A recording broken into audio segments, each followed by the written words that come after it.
Reuters reports that North Korea's merciless young dictator Kim Jung Un in recent years personally ordered farmers to use human and animal feces to fertilize their crops. Yes, you just saw this video, there's no words to describe what North Korean peoples are dealing with in everyday life in North Korea under this oppression, under this tyranny dictatorship.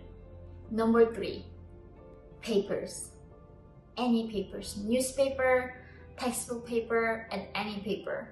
So in North Korea, I never used this fancy toilet paper that I am using. When I went to China, I was really shocked. The lady, the human trafficking lady, she showed me how to use a toilet paper, and she really grabbed several of them, and I was so shocking. One roll of toilet paper would last for a year in North Korea, and that's how scarce things are. Any textbook work paper, like textbook papers, we don't have a lot of textbooks, so we buy one and you buy the eraser, and eraser is so scarce. So if we have to learn how to painting or writing, a lot of times we just go outside on the mud or the sand, we draw things and learn how to write. And if we were able to afford this textbook, then we just really using every edit to write it down and then erase it and write it again. And if really becomes unable to write anything down, then it becomes our toilet paper. But that's only not it. The regime, the schools again, they demand paper from the people. I don't know where they're literally using these papers, but they ask each students and each any adults or children to bring 5 kilograms of papers.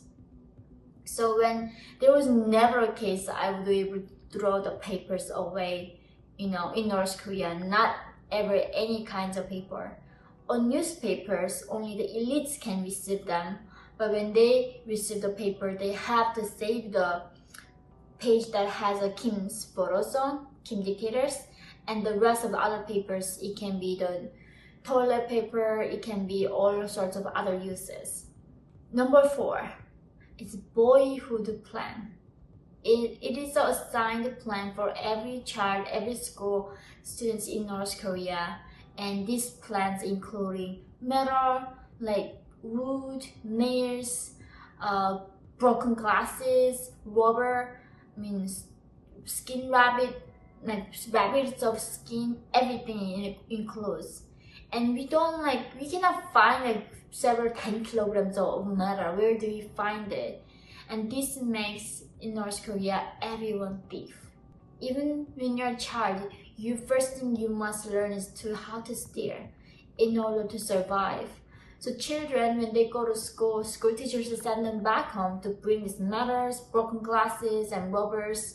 So we just go trash bin, places, but of course there's no trash in North Korea. Everything is scarce, so we just look for a place to steal things. And that's how education almost works in schools, that when you send your children to school, they learn how to steal things. Last, number 5, not feeding soldiers.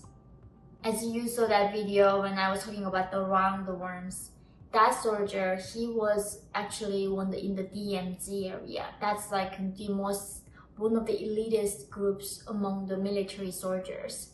Because in North Korea, DMZ is where a lot of tourists come and South Koreans come, can see the soldiers. They only pick the boys who is tall in Korean standard, North Korean standard. If a guy who is over 170 centimeters, it is considered to be very, very, very tall in North Korea. So he went that very elite selected group of DMZ, that unit, and even there, the food that people saw was very not good, that he wasn't even nourished, being in that most elite military unit. So imagine what is going to happen to the rest of the military who is not elite and nobody is going to see them. And when that comes to most military soldiers, the regime do not give them food. They do not give them rations. As we always say, North Korea has this ideology called the Juche idea, and self-reliance, basically. So why are these kids, when they're 17 and most mandatory to go to military, the regime says you gotta be self-reliant, even though it's a socialist paradise, we are not going to give you food. Then what these soldiers who's 17 years old have to supposed to do? A lot of them die, a lot of them get malnourished, and eventually they learn how to steer.